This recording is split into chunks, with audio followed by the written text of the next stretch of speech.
माननीय सदस्य Sir, through yourself, I would like to ask the Honorable Finance Minister, after the withdrawal of regulatory forbearance in 2015, the RBI conducted a detailed asset quality review, and this led to various adverse consequences for the MSME sector.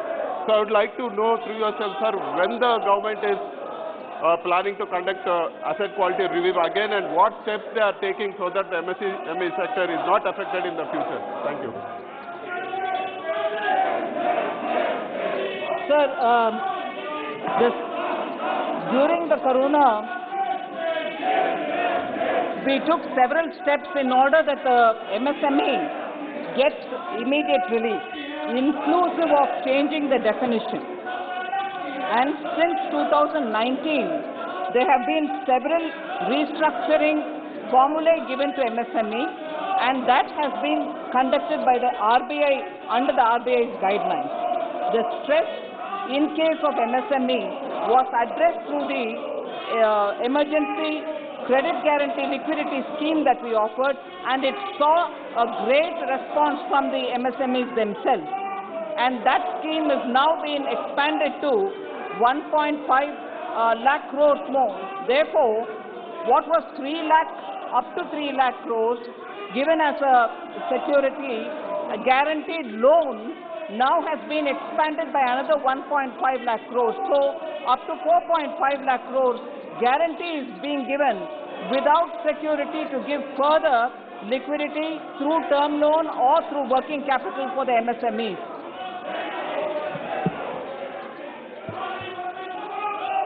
माननीय सदस्य आप पूछना चाहते हैं? Yes, sir. Second question. Ji.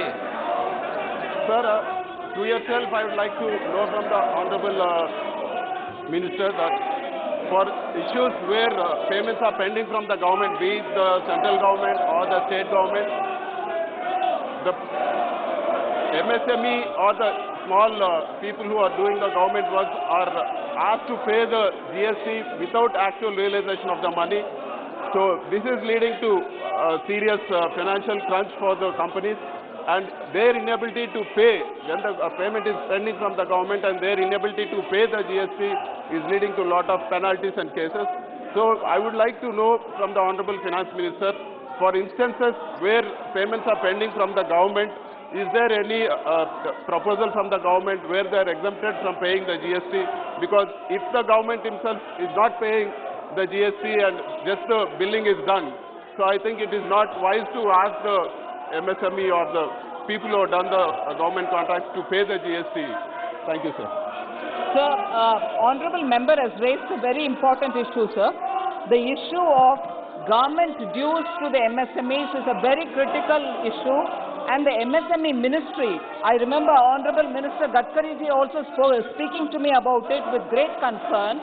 I have over last year, 2020, reviewed it from the point of view of central government and the various departments which owe money to the MSMEs, inclusive of public sector undertakings.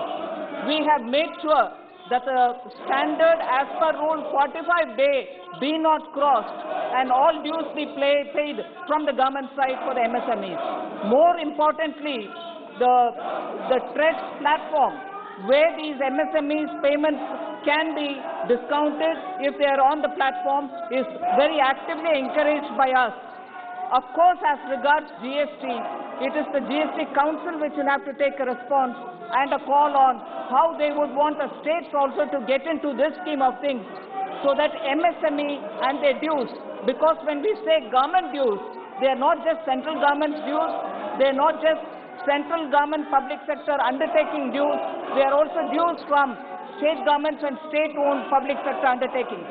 So as far as the central government, we have taken this position that any pending payment will have to be given within 45 days, and I'm personally monitoring it.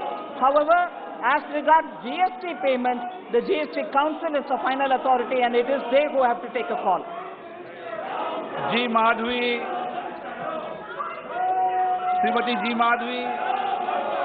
Whether the government has held a meeting with the representatives of MSME sector to understanding the practical difficulties being encountered by them with regards to restructuring of loans by the bank in the last 1 year? If yes, the details hereof. So this is a question again related to MSMEs and the payments which are due to them, and also the restructuring, which the RBI has also been very active in that they have come up with a scheme where a 3-year lending in repo rate is made available for the MSMEs, and because of that, more and more, about 10,000 crores is what we are talking about because of RBI's intervention. That will help the RBI and through the banks and through also the microfinance institutions to restructure the loans of the MSMEs.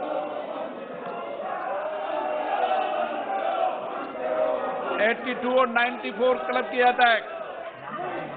Shri नामा नागेश्वर राव, श्री नामा Nageshwar Rao,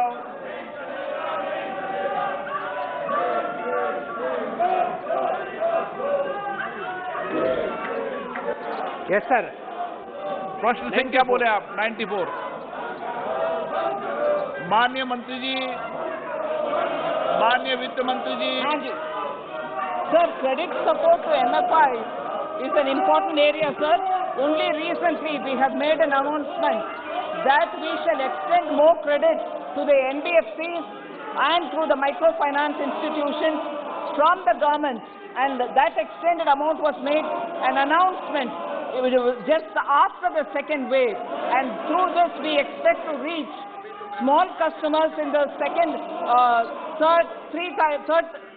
Tier 3 and Tier 4 cities, so that small borrowers who need to have some money reaching them, 1.5 lakhs will be given without any security through the MFIs. This way we expect to reach the smaller towns and the MFIs which are waiting for more money to be made available to them, so that they can in turn extend further credit is being attended to by the government.